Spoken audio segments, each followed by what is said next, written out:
əhvalları əladır. Bir dəqiqə hal-hazırda bizim döyüşçü yoldaşlarımız qabaqdadılar.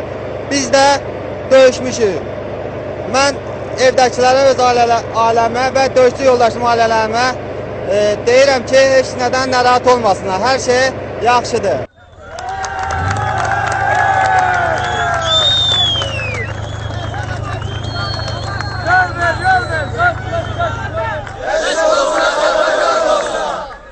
Bizim ordumuzu görən erməni dığaları hamısı qaçır.